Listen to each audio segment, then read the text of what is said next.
PM Modi के गुजरात में साल के अंत में विधानसभा चुनाव होने हैं, लिहाजा इसके लिए बीजेपी अभी से सियासी गुनाभाग करने में जुटी है।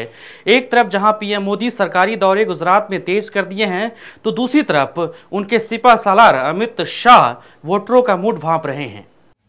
वोट की फसल काटने के लिए बीजेपी के नेता क्या कुछ नहीं करते हैं।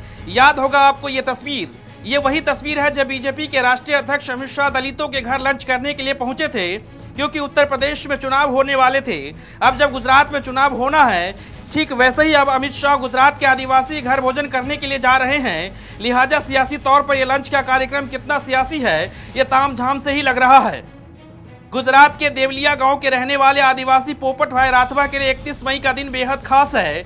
आज उनके घर उनकी पार्टी बीजेपी के राष्ट्रीय अध्यक्ष अमित शाह खाने पर आने वाले हैं।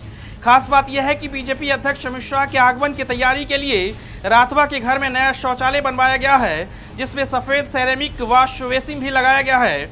इतना ही नहीं, राठवा के घर में अमित शाह के दौरे के पहले एलपीजी सिलेंडर और स्टोव भी पहुंचाया गया है।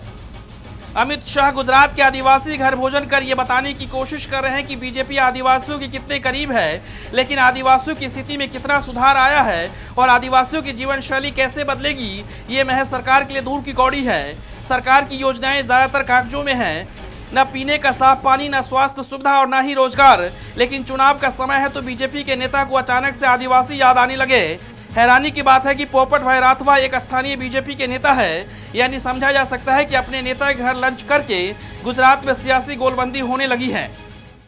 उत्तर प्रदेश के मुख्यमंत्री योगी आदित्यनाथ जब शहीद के घर पहुंचे थे तो पहले उनके घर में एसी सोफा लगाया गया था, जिसे योगी आदित्यनाथ के जाने के तुरंत बाद हटा भी दिया गया था। लेकिन गुजरात के पोपट भाई राठवा के साथ ही ऐसा होगा ये तो मालूम नहीं, लेकिन खबर है कि राठवा के घर में सबसे बड़े कमरे में अमित शाह के लंच के लिए कुर्सी और टेबल के साथ विशेष इंतजाम किए गए हैं। बाकी खबरों के लिए देखते रहिए नेशनल दस्तक।